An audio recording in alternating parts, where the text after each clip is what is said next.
A diferença entre o whey normal para o whey de soja. Comprei o isolado de soja por ser mais barato.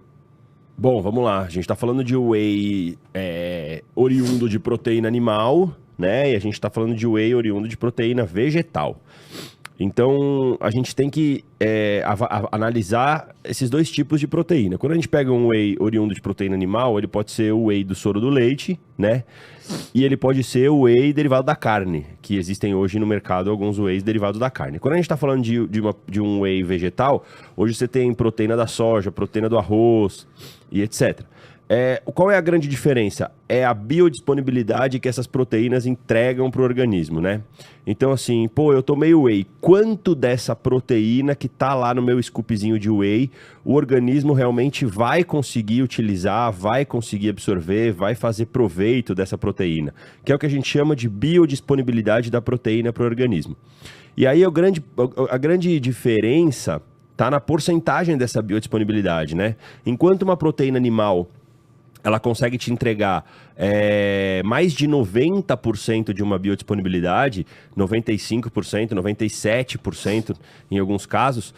O whey vegetal, a proteína vegetal, na verdade, ela tem uma biodisponibilidade de no máximo 70%. No máximo, tá? Então, essa é a grande diferença.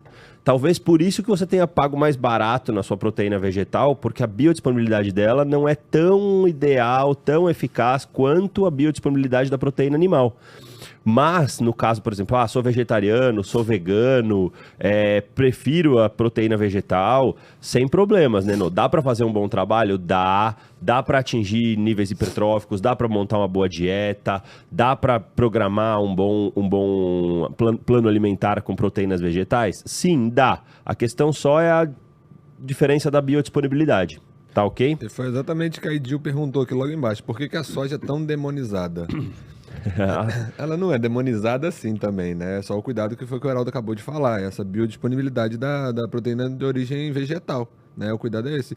Algumas estratégias a gente acaba usando, né, Heraldo? Na dieta, alguma proteína de soja. Sim. Dependendo da ocasião. A gente não demoniza ela. É porque a diferença de biodisponibilidade e utilização metabólica é diferente, né? Exatamente. Então não é demonizada. Eu acho que a soja demonizada, cara, caiu na mesma linha da época do ovo, que, né, aumentava o colesterol. Verdade. Aí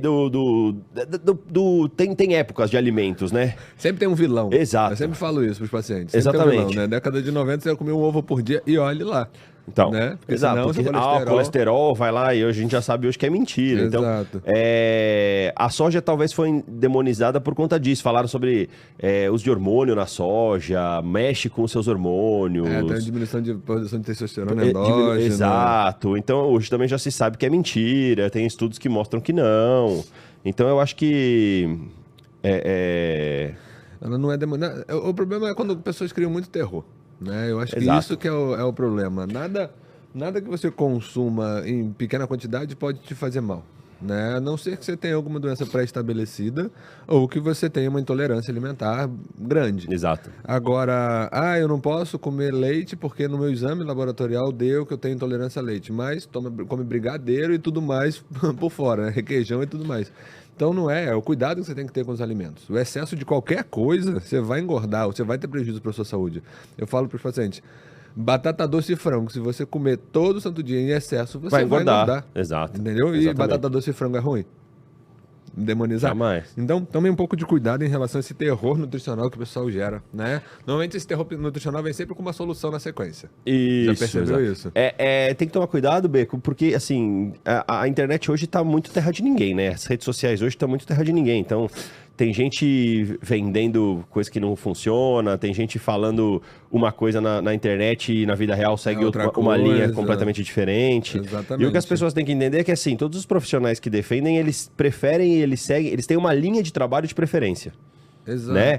Então, se a linha do cara é o jejum intermitente, ele vai prescrever jejum intermitente para todos os pacientes, ele vai defender o jejum intermitente com unhas e dentes e ele vai falar que qualquer coisa que não seja jejum intermitente está errado.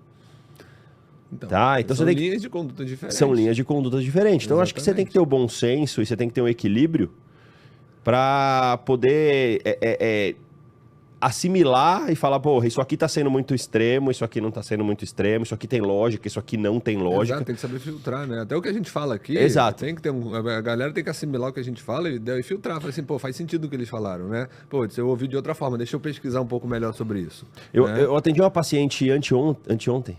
Segunda-feira. Atendi uma paciente anteontem, cara, que me chamou muito a atenção nisso. Porque ela veio de uma clínica que faz tratamento para emagrecer, tá? E aí ela chegou para mim, então eu passei num médico da clínica e o médico fez um diagnóstico lá baseado numa avaliação que ele fez que o meu metabolismo, o meu organismo estava super inflamado, completamente inflamado. E aí eu tinha que tirar da minha dieta glúten, leites e derivados, açúcares e diminuir a carne vermelha. Só que é assim, então agora eu vou montar uma dieta pra você. Tá bom, vai montar uma dieta pra mim, tirando tudo isso? Vou montar uma dieta pra você. A nutricionista dessa clínica que ela passou. Aí na hora que ela pegou a dieta, café da manhã tinha que ser o pão que a clínica vende. Lanche da manhã tinha que ser o lanche que a clínica vende. Almoço tinha que ser a proteína que a clínica vende. Bom, resumindo, ela deixava R$ 1.600 por semana para comprar os produtos que a clínica vendia para seguir a dieta da clínica. Por conta da solução que a clínica trouxe. Agora pergunta para mim como é que ela estava em avaliação. Sobrepeso, quase obesidade grau 1. Porque não era aquele efeito. Eu acho, essa inflamação, até o Paulo ele comenta sobre inflamação, né? Em inflamação existem sinais e sintomas para a gente caracterizar uma inflamação. Ótimo. O que é uma inflamação? Inflamação você tem dor, calor, rubor, turgor e perda de função de onde está inflamado. Tá? Então, quando a gente fala em inflamação, vamos lá, primeiro exercício mental do dia, né? Quando a gente fala em inflamação, pensa que você fechou o dedo na porta do teu carro, né? Quem nunca fez isso? Não é? Quando você fecha o dedo na porta do seu carro, aquilo ali, o seu dedo vai inflamar. No primeiro momento ele dói pouco, depois ele começa a doer mais. Então, o seu dedo fica com dor, quente, inchado, né? E vermelho e perde a função. Você não consegue dobrar o dedo. Sim. Isso é uma inflamação, né? Quando a gente fala de um paciente, por exemplo, obeso, a gente não fala que o paciente obeso está inflamado, porque senão ele perde a função de tudo no corpo dele, certo? O que a gente tem nos pacientes obesos, por exemplo, é um aumento dos marcadores inflamatórios. O que a gente fala de inflamação crônica de baixo grau. Exatamente, né? Só que quando você fala inflamado, parece que a pessoa está extremamente doente. Exato. Né? Então, o cuidado que a gente precisa ter em relação à inflamação é isso. A gente tem liberação de marcadores inflamatórios que vão trabalhar contra o processo que a gente está tentando fazer, ou seja, emagrecer. Né? Toda vez que você tem uma injúria dentro do seu corpo, qualquer alteração de rotina, sono, dieta, seja qual for a alteração, a única forma de defesa que o nosso corpo tem em relação ao meio externo é qual? Guardar gordura. Então, a primeira coisa que ele vai fazer quando você aumenta marcadores inflamatórios deixa eu guardar gordura porque está acontecendo alguma coisa de errado. Forma de proteção, né? É uma forma de proteção. Então, esse é o cuidado em relação... Nossa, seu intestino está inflamado, mas você não tem sintoma nenhum intestinal. Cuidado, né? Cuidado, exato. exatamente. Estão querendo te enfiar. E sem diagnóstico. Ontem eu atendi um paciente que ele voltou depois de... Ele começou com a gente na pandemia, antes da pandemia, aí ele teve filho, blá, blá, blá, a vida dele deu uma cambalhota, ele voltou ontem. E ele falou que ele foi numa outra clínica antes, e sem exame, sem absolutamente nada, o médico chegou e falou assim, você quer tomar o quê? Testosterona, sandrolona, isso, fez uma prescrição pro cara. Aí ele, mas você não vai pedir nenhum exame? Aí ele, não, pra gente dar uma melhorada, pra você se sentir mais animado e tudo mais. E aí ele falou assim, aí a esposa dele falou assim, volta lá no Bernardo e no Heraldo, porque eles estavam te cuidando, você tinha uma evolução excelente, seus exames ficaram melhores da sua vida. Falei, então, porque a gente pede exame e trabalha em cima dos seus exames. Os exames, exato. Né? Prescrever a forma de psicografia fica difícil. Né? Por isso que a gente sempre exige exame, né? Exato. O Heraldo, a consulta do Heraldo, mesmo na consulta do Heraldo, ele recebe os exames que a gente solicita. Então o Heraldo, quando ele olha, ele sabe lá, ó, esse paciente errou consumindo mais carboidrato, esse paciente errou consumindo mais gordura, esse paciente está dormindo mal. O Heraldo, ele consegue identificar isso e trazer pra gente. Né? Então eles na nossa reunião clínica de sexta que a gente faz, a gente senta e fala assim, ó, os pacientes que o Heraldo atendeu, vamos ver aqui. Esse aqui, ó, esse cara aqui, ele deu uma cagada na dieta porque consumiu bebida alcoólica. O Heraldo, ele já sabe disso.